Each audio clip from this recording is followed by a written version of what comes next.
Hello, magandang hapon sa inyong lahat. So meron tayong mga pag-uusapan dito no na nagva-viral. Katulad nitong topic na to. Nabasa ko to nadaanan ko to. I don't know kung naranasan nyo na rin to no. Yung PM sent, pagka halimbawa may nakita kayo naka-post na nagbebenta, tapos tatanong nyo magkano, PM sent. Ito, nagva-viral to. Yung original poster nito, parang binura niya na yata, parang repost na lang tong mga to Sabi nga dito, PM sent po, the dumbest selling habit only Filipinos do. Only in the Philippines do people post something for sale, car, house, phone, even a gasol tank, but refuse to say the damn price. You ask how much, and they hit you with, PM sent po. Like, bro, what is this? A job interview? A treasure hunt? Why the hell can't you just put the price in the post? Is it illegal? Will the police show up if you say 35K out loud? It's a sale, not a top secret operation. You want to sell but you're hiding the info buyers need. That's not smart. That's not marketing. That's just plain stupid. In other countries, people post car for sale, blah blah blah. So, nagagalit sila Actually, frustrating nga naman 'yan. Frustrating nga naman 'yan lalo na pag may nakita kang item na gustong-gusto mong bilhin tapos walang price. Tapos pagka puro PM sent ang sinasabi. Frustrating no, pero ang mga theory ko kung bakit I don't know kung may madadagdag kayo. Ang theory ko kung bakit ginagawa 'yan para do sa haggling 'Di ba? Let's say binebenta ko yung tinidor ko. Tapos interesado ka. Alam ko na marami kasing bibili ng item na binebenta ko. So pwede ko kasing ito ko lang theory ko lang. Pwede kasing ang mangyari, stockin ko yung FB mo, mukha kang mayaman, tataasan kong presyo sa'yo. Pwedeng ganon. 'Di ba? Pero kadalasan hindi ko rin talaga naiintindihan bakit ganon. Hindi ba pwedeng ibigay mo yung presyo, then saka kita tatawaran? Or para wala ng tawad? O pwede mo naman ilagay doon na fix na yung price non-negotiable. Ano ba talaga ang reason bakit kailangan i-PM? Kahit yung mga yung mga nagbebenta ng may shop na ganyan Nag-i-inquire ako ng sticker, 'di ba? Pag nagvo-vlog kasi kami, pag may ibang taong nalalaman na vlogger kami, nanghihingi ng sticker. Kaya nag-inquire ako, papagawa ng sticker. Doon sa mismong shop kailangan i-PM send pa. Nakakatamad kasi na na mag-PM pa, 'di ba? Ba't di na lang ibigay? Ano yung purpose? Wala ba silang standard price? Magdidepende kung mukhang mapera yung bibili. Hindi, ano ba talaga ang reason bakit kailangan PM send at hindi ibibigay yung presyo? Tapos dito, meron dito na Tagalog version naman. Bakit PM send culture sa Pinas parang puzzle game? Binibenta mo na nga, ayaw mo pang sabihin ang presyo. How much? PM send po. Bro, bakit parang secret mission to? Tapos ito pa yung mas malala. Nakapost na lahat. Presyo, specs, size, location. Pero magkano? Comment pa rin how much ng location. Available pa. Pare, nasa caption na bawat letra, bawat detalye. Doon sa available pa kasi, understandable to. Kasi sometimes may mga post na luma na nabenta na Tsaka yung how much na yan, san location. Ako para sa akin kasi ako negosyante ako at the same time nagtrabaho ako sa retail. Wag masyadong suplado sa ganito yung kahit naka-post na kasi kailangan mo ng benta Kailangan mo ng benta Kahit pa tanga-tanga yung bumibili sa'yo, kung bibilhin yung binibenta mo, wag natin unahin yung ano natin, yung pride natin. Kailangan mo ng benta eh. Okay na ito, yung PM Cent, magalit ka, lalo na kung gustong-gusto mo nang bilhin yung item niya, no? Yung aabalahin ka pa na PM Cent, hindi ka pa i-direct to the point na 25,000, di ba? Pero itong mga seller na nagrereklamo na to, na how much, yes, alam ko frustrating na ipaliwanag mo na nga. Ito na naman, e-epal na naman to si seller. Say hello. Oh, hello. Hello daw. Hello, baka gusto nyong bumili. Manghingi ka ng pambili ng ano, ng food. Pahingi daw pambili ng food. Anyway, pagpatuloy natin. Saan na ba ako? Yun ano, sa mga seller, kung kailangan nyo ng benta, dapat hindi kayo mareklamo. Kasama ito sa ano eh. Kasama ito sa pagbebenta eh. Kahit hindi naman sa ano, pagka nagtatrabaho ko sa retail, tatanungin pa nung customer, ilang volts to? Eh nakalagay naman sa box, pwede naman basahin yung box, di ba? Pero gagawin mo yon. Part kasi ng customer service yan eh. At ano naman yan, magpe-pay off naman yan. Kahit pa sabihin mo na tanong ng tanong kasi hindi naman bibili, wala eh, kasama yun sa ano eh. Hindi tayo pinanganak para madali ang trabaho natin. Sa part ng seller, dapat hindi na kayo nagrereklamo sa ganito. Kung tamad kayong magsasagot sa ganito, kahit pa sabihin mo naka-post na, wag ka na magbenta. 'Di ba? Kasi part ng pagbebenta maging ano eh, maka-establish ka ng rapport eh sa ano mo eh, sa mga customers mo eh. Tsaka yung kung alimbawa ko ikaw naman ay online seller talaga ano, target mo kasi makakuha ng loyal customer talaga eh. Sa lahat ng negosyo, yan dapat ang tatargetin nyo, magkaroon ng loyal customer. Kasi yung mga loyal na yan, kahit pa sabihin mong may lumitaw kang kompetisyon, kasi ano eh, magbibuild ka ng relationship mo dyan eh.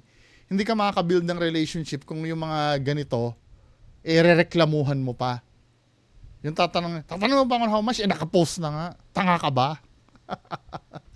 Hindi ka makaka-build ng ano. Pwede siguro mag-attitude ka ng ganito kung one time lang ang ibibenta mo. Pero hindi eh. In the future, may ibibenta ka pa rin eh. 'Di ba? Darating ang time or hahawa ka ng negosyo. Lalo na pag may negosyo ka. Kasi kailangan talaga maging friendly ka eh. Tiyaga lang talaga eh. Kasama yan doon sa hirap nung trabaho mo. Kasi magpe-pay off din yan.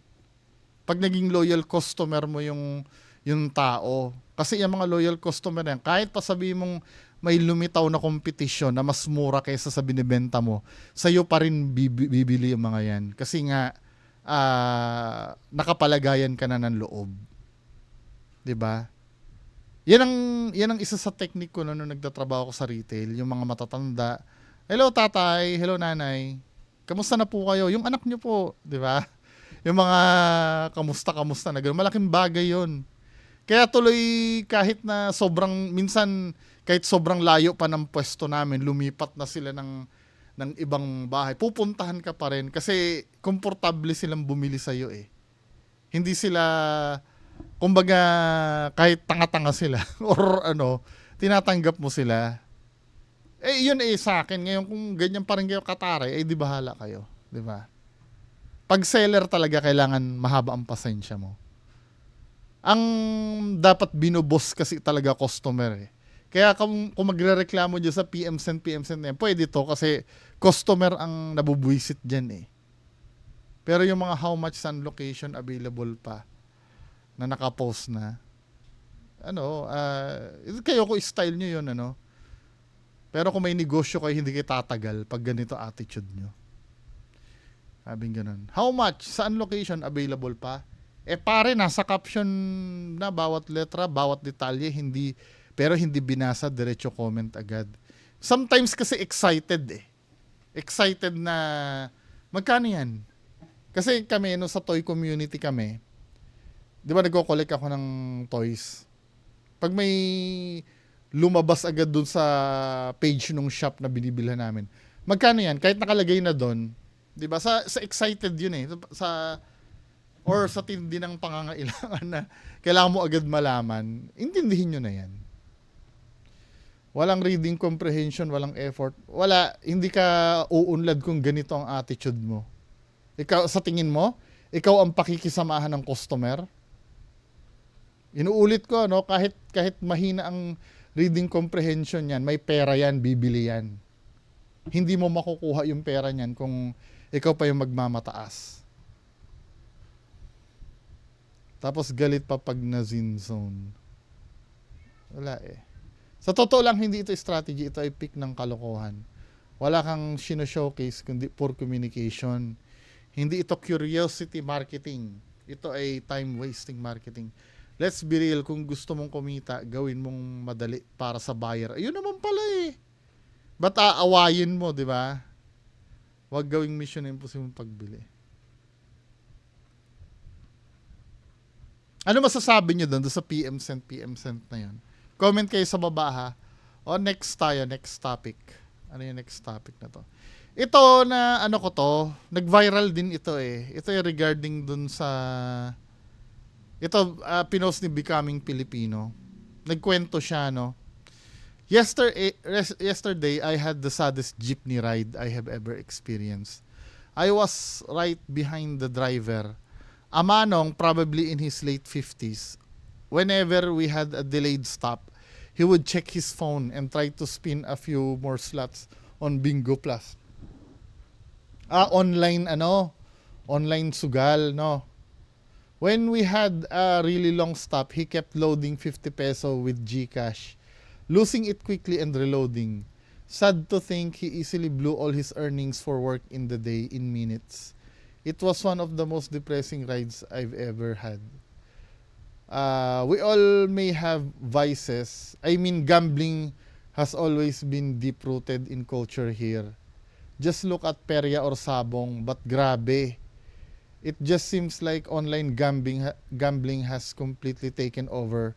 Billboards everywhere, ads in apps, random text messages, even slot machines being modeled by Miss Universe contestants on Coronation Night talking about being empowered. As I watch Manong, I couldn't help but think, GCash, please disconnect from gambling website.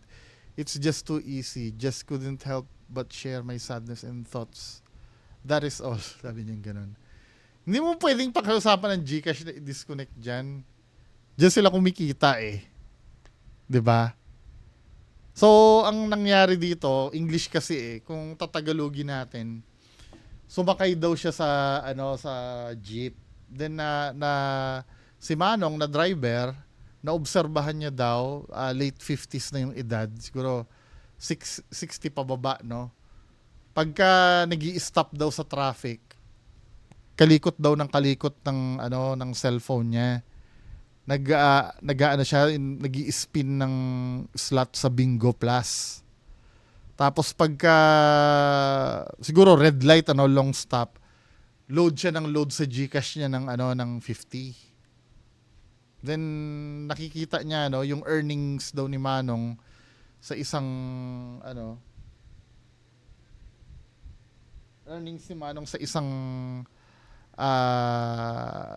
araw ay naubos niya sa kakalaro niya ng ganyan. Sa bagay nakakaano din talaga, nakakalungkot. Kasi yung sugal, kung meron man maglilibang diyan, ang sugal para sa akin ginawa yan para maglibang lang eh. Hindi naman ginawa yan para kumita. Pero sometimes kasi yung iba, ginagawa yan para magkapera talaga. Pero hindi kasi laging diyan eh, laging panalo diyan eh. Yes, nananalo ka maliban na lang kung marunong ka, let's say tumaya ka, tapos nanalo ka. Dapat tama na dahil panalo ka na eh. Naramdaman mo yung sarap ng manalo eh. Tataya ka pa uli. Then matatalo. Hindi mo na mamalayan yung napanalunan mo, ibinabalik mo na.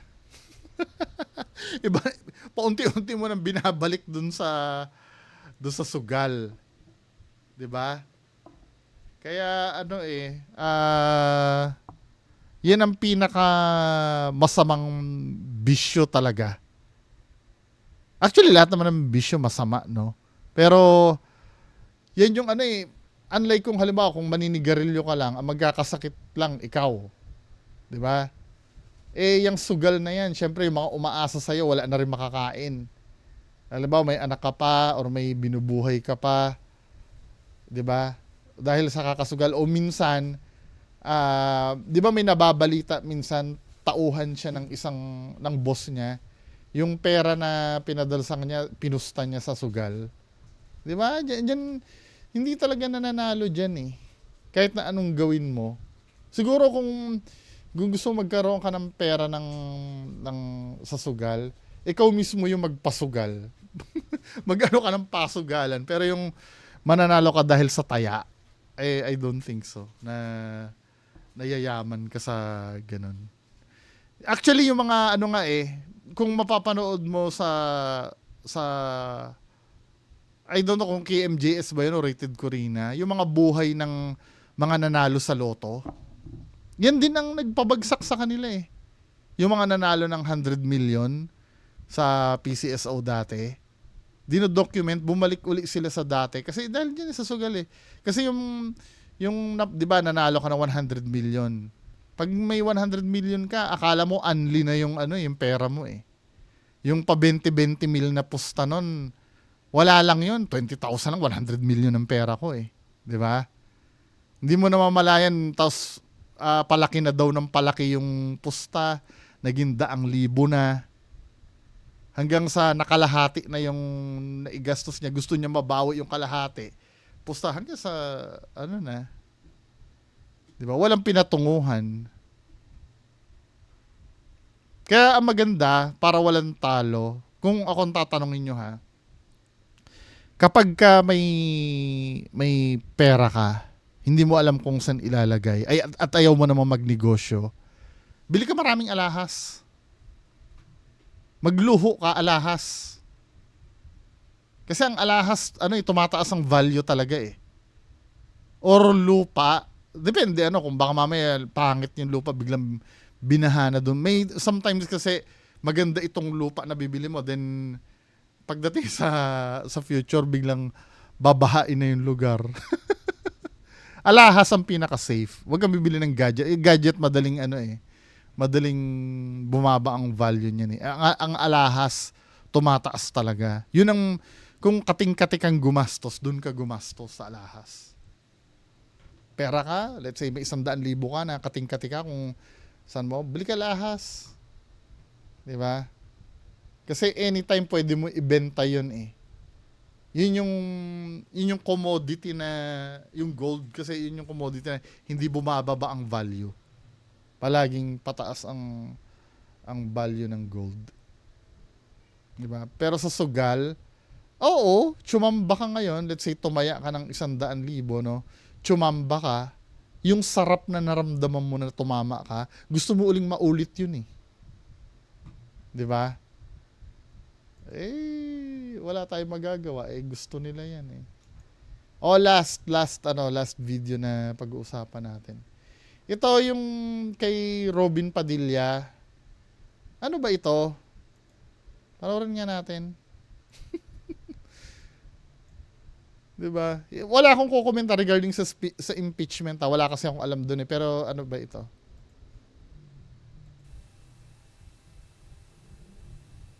Ano nangyari ba?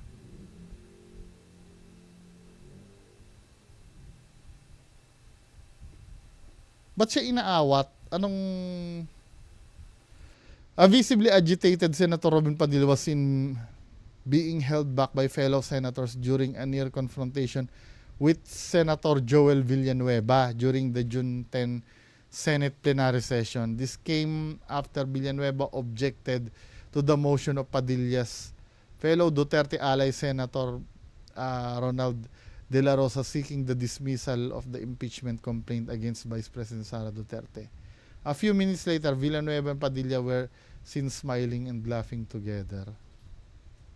Nagkainitan sila.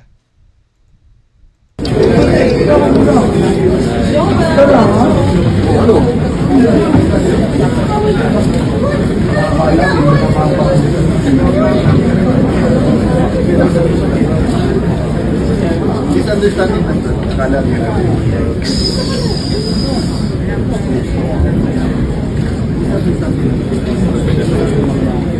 Wag tayong na si Robin Padilla lang ang may gawa niyan. Alam ko dati si Mig Zubiri din dati ganyan, 'di ba? Nagkahamunan. Hanapin nga natin 'yon. Senator Zubiri nagkainitan. Parang ganyan din eh. Ayan si Mig Zubiri din dati. Kainitan sa plenaryo kahapon sina Senador Antonio Trillanes IV at Senador Mig Zubiri. Kasunod yan ang aligasyon ni Trillanes na gusto umano nina Zubiri at Senator Richard Gordon na i-whitewash o pagtakpan ng investigasyon ng Senado sa korupsyon sa Bureau of Immigration.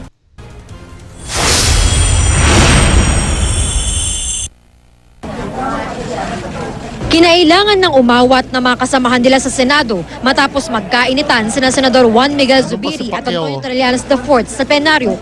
Ang Si Pacquiao ang ganyan ninyo. nagingit-ngit na si Zubiri, hinila pa palayo kay Trillanes.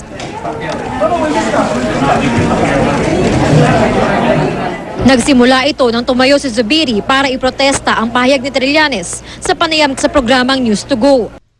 Di ba? Senators of this chamber. But don't, if you pick a fight with me, I'll fight. I did not become world champion in arnis for nothing. Nako. If you want to fight, tell me how you want to fight. Say it in front of my face.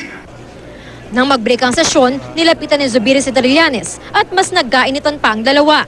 Hinila ng Senador Manny Pacquiao at iba pang senador si Zubiri. Matapos ang mahigit kalahating oras, bumalik ang mga senador sa sesyon. Ipinabura sa Senate records ang mainit na sagutan ng dalawa na kalaunay nagkamayan. We agree that Hindi, ang maganda naman doon, hindi naman nawawala yung ganyan talaga. Hindi naman nawawala. Bagamat pangit naman kasi talaga tingnan. Pero sometimes makikita mo dyan kasi yung passion ng pinaglalaban nila, no? 'Di ba? Pero nagtataka ako, nangyari na ito before. Ba't parang si Robin Padilla parang diring-diri kayo sa inaction? Yung mga comment dito.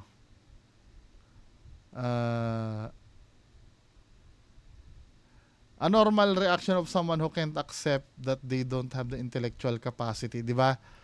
Inaano nila, nangyayari yan kahit kay Mig Zubiri before. Nagkataon lang na si Robin Padilla naman ngayon ang nagkaroon ng ganyan. Pero nakakahiya pa rin, di ba? Ang maganda naman dyan, nagkasundo naman sila after.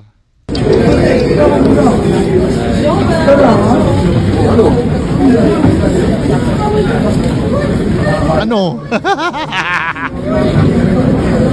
Action star yan? Misunderstanding lang doon. Akala nila.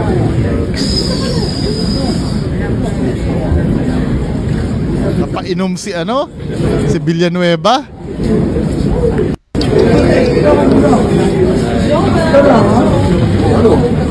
Pero dapat hindi kayo naggaganyanan eh, 'di ba? Ano lang? Usap-usap lang kasi hindi naman nasosolve ang problema sa ganyan eh, 'di ba? Kayo, anong tingin niyo dito sa mga napag-usapan natin, mga kababayan ko? Paki-comment na lang po sa baba. Magandang hapon po. Bye-bye.